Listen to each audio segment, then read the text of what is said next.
வளப்படம் இல்லையா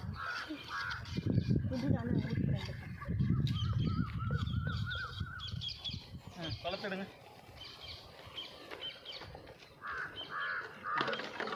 தண்ணி அப்படியே போட்டு வந்துட்டு ஊற்றி விட்டுருக்கோம்.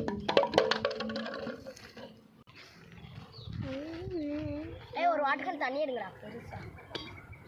அந்த பெருசு சிங்கடா.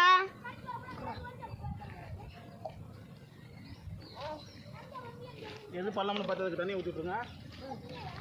ஒரு ஆளே தக்காளி நீ அவனை போய் பிடிச்சி விட போடா. சைக்கிள் எடுத்து வந்து அங்கேயா இருங்களா.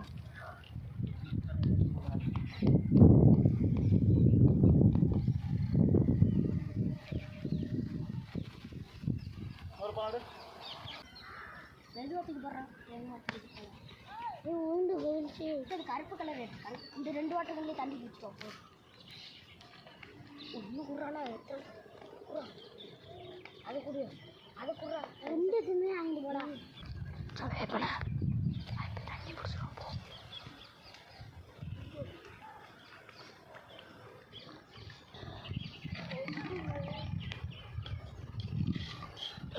ஃபுல்லாக ஆறு. அங்கே பாருங்க, இது வந்து அங்கே ஒன்று தெரியுது பாருங்க, ஒரு மரம். அது வந்து அந்த மரம்னு சொல்லுவோம்.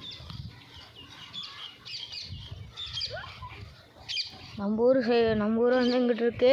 பக்கத்து ஊருக்கு வந்திருக்கோம். அங்கே அந்த ஒரு தூங்க முடிஞ்ச மரம் மட்டும் ஒரு இது மரம் பாருங்க, அதுதான் நம்ம ஊர் பக்கத்து ஊர். வண்டி நிற்கிது பாருங்க, அதுக்கு நேராக ஒரு அரக்கம் இருக்குது, அதுதான் பக்கத்து ஊருங்க. அங்கே தான் வந்து மட்டும் இருக்கோம். பக்கத்தில் வந்து எரிமடை, பக்கத்தில் தான் நட போகிறோம். மாமா இறங்கிட்டார்.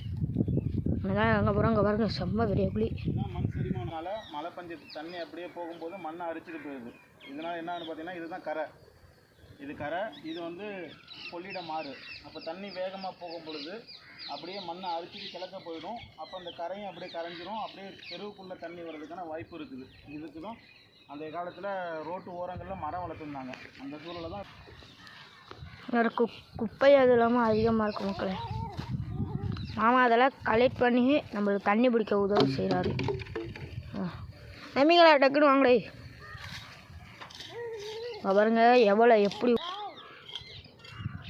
ஜூம் பண்ணி காட்டுறேன் மக்களே.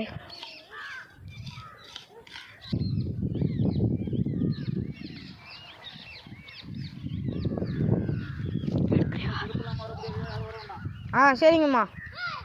இங்கேனே தண்ணி பாட்டில் வச்சுடே உள்ளார போவேண்ணா. டேய் முள்ளாக இருக்குது பாரு ரொம்ப.